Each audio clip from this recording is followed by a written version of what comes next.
संसार के अंदर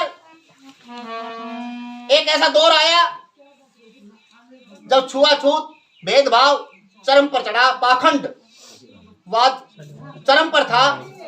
जिस प्रकार से हम आज ये कार्यक्रम कर रहे हैं, माताएं बहनें बैठी हैं और हम इकट्ठे बैठे हैं, इस प्रकार से बैठने का, ये कार्यक्रम करने का भी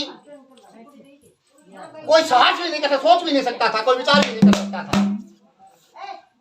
सती प्रथा, बाल विवाह, स्त्रियों के प्रति इतने अत्याचार थे जिसकी कोई हद ही नहीं थी, पढ़ने का अधिकार नहीं।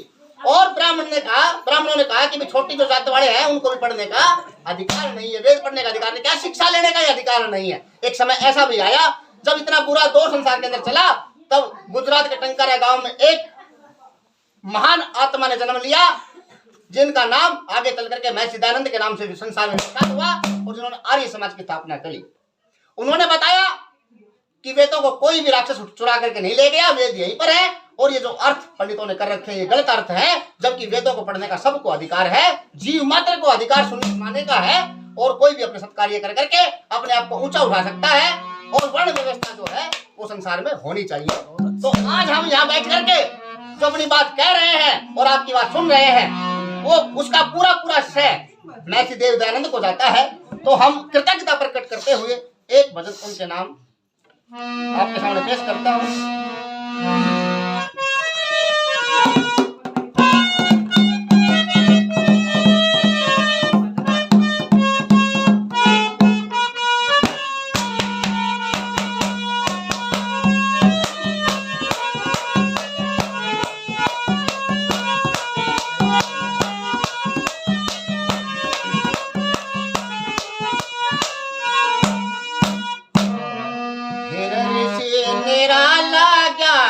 प्याला बाटे भर भर रोज दयानंद नाम बताया, मेरा ज्ञान का प्याला बाटे भर भर रोज दयानंद नाम बताया,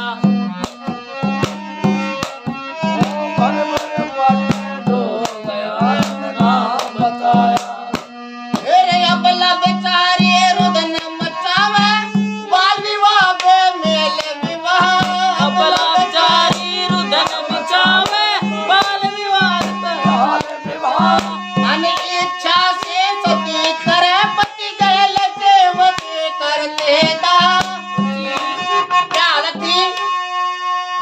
सबसे पहले तो 10 साल की, 15 साल की, 12 साल की लड़की, 50 साल का, 55 साल का, 60 साल का आदमी और शादी कर दी। फिर वो मर गया तो जबरदस्ती पकड़ के उसको सती कर दिया। राजा राम मोहन राय लिखते हैं उनकी भाभी, उनका भाई जब मरा तो उनकी भाभी को सती किया गया, तो वो बड़े विद्रोही हुए। उन्होंने लिखा है कि क्या पाखंड था कि मतलब बोला भाई ये है ना सती है, ये बड़ी पुण्य आत्मा है और इसके लिए वो करेंगे, समारोह करेंगे और बाजा वाले बुला लिए और चिता होती थी उसके चारों तरफ बहुत चौड़ी खाई खोद देते थे और उसको फिर दूध दाद से नहला करके और सारा करके फिर उसको ले जाते और वहां उसको जब चिता में बैठाते अग्नि लगाते ना, उस टाइम पहले उसको भांग भूंग पिलाते, नशा करते उसको ताकि उसको पता ही ना रहे, होश ही ना रहे, और फिर जब अग्नि लगाते तब बाजा बजाने लग जाते। ऐसा पाखंड कि वो चिल्ली मारे तो सुनाई ही ना दे, किसी के दिल में दया ना जगे। तो राजा राम मोहन राय ने अपनी भाभी को अपनी आंखों जब इस हाल में देखा तो उस विचार के विरोधी हो गए। इतना बुरा अंधेर, इतना अंधेर इस संसार में, आप सोचो अगर थोड़ी तपत लग जाती है, काटा लग जाता है, कितना दर्द होता है, और जब जीवती उछाला जाए तो कितना दर्द होता होगा। और ये सबके साथ होता था। अपनी मर्जी से अगर कोई सती हो कोई दिक्कत नहीं, लेकिन जबरदस्ती हो तो क्या उसके दिल पे गुजरती होगी इतनी बुरी अंधेर। हर अबला बेचारी रोदन मचावे